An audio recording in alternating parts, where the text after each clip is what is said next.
আপনার আমার ভিতরে যদি আল্লাহর ভয় থাকতো, কোনদিন ছোট ভাই বড় ভাইকে অমান্য করতে পারতাম না, ঠিক কিনা বলেন?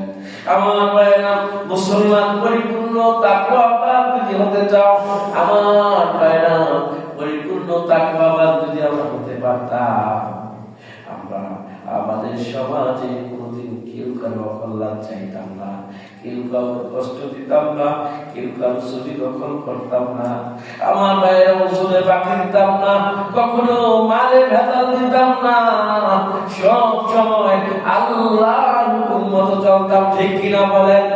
আমার ভাইয়েরা এই জন্য ভয় করার মতো ভয় করা লাগবে। যদি ভয় করার মতো ভয় আমরা করতে পারি, জান্নাত আমাদের জন্য আল্লাহ তৈরি করে রেখে দিয়েছেন।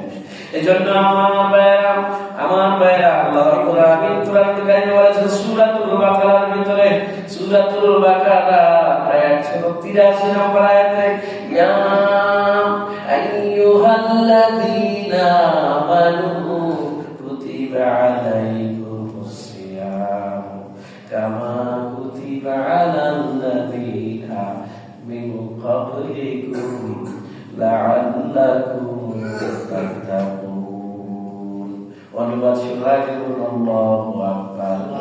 ইয়া আইয়ুহাল্লাযীনা আমানু, ও ঈমানদারেরা, কুতিবা আলাইকুমুস সিয়াম, তোমাদের উপরে সিয়াম ফরজ করা হয়েছে, রোজা ফরজ করা হয়েছে, কামা কুতিবা আলাল্লাযীনা মিন ক্বাবলিকুম, যেমনি করে তোমাদের পূর্বপুরুষদের উপরে রোজা ফরজ করা হয়েছিল। কেন ফরজ করা হয়েছে? কেন রোজা ফরজ করা হয়েছে?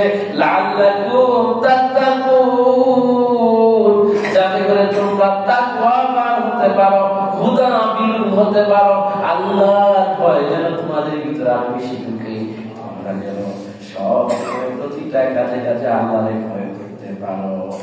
আমার ভাইরা, মুফাসসিরিনে কেরাম বলেন তাকওয়ার ব্যাপার বলেছে, আমার ভাইরা পরিপূর্ণ ভয় আল্লাহকে পেয়ে রোজা রাখা লাগবে। আর এটা একমাত্র রোজার মধ্যেই সম্ভব।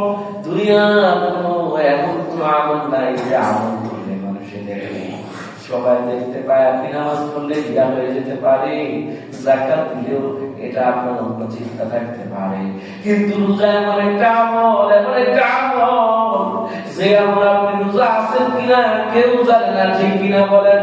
চুরি করে আপনি খেতে পারবেন, কিন্তু রোজা আমাদেরকে কি শিখায়? আপনি যেখানে চুরি করে খাবেন না কেন, মানুষকে ফাঁকি দিতে পারবেন, কিন্তু আল্লাহকে ফাঁকি দেওয়া কি সম্ভব? আল্লাহ কি জানে না? কি বলে জানে না? আমার ভাই, এই জন্য তাকওয়ার